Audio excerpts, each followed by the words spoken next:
We acknowledge that the land on which we live, gather, exchange ideas, and share our past, present, and future is the traditional territory of the Anishinaabe, Haudenosaunee, and Wendat people. My name is Alice. I'm the Community Program Coordinator at the Brockville Museum, and thank you for joining me on this episode of Stories from the Stones, where we take a closer look at some of the individuals buried in the Brockville cemeteries. So in this unassuming plot lies the lady who made sailing dreams a reality for many Brockvillians. Joan Alberta Gilmour Gandier was born in 1925, and from a young age she had a keen interest in sailing.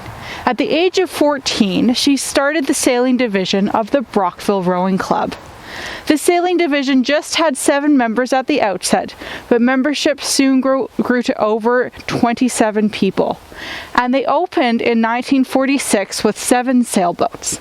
They organized their first races in 46, and club membership continued to grow from there. In 1948, Joan became the Commodore of the sailing division and the first woman Commodore of any North American yachting association. And she wanted to teach youngsters in Brockville how to sail. So she started her own sailing school, which was affectionately called the Pollywog Fleet, with donated boats from as far away as Peterborough and Ottawa.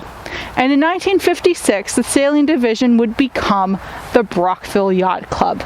So they would end up having a few different homes over the years.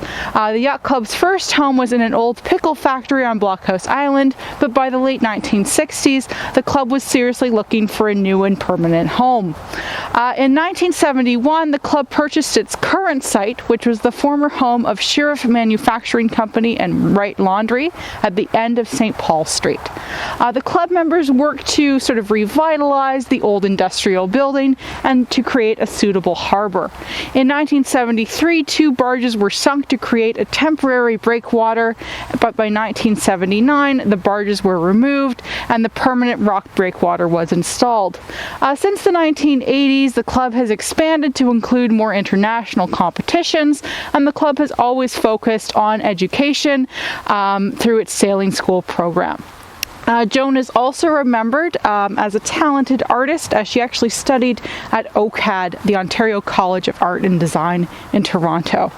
So if you've ever enjoyed a sail around the St. Lawrence River or a part of the Brockville Yacht Club yourself, you owe a little bit of a debt of gratitude to a spirited teen who wanted to sail. Thank you very much for listening to this episode. See you next time.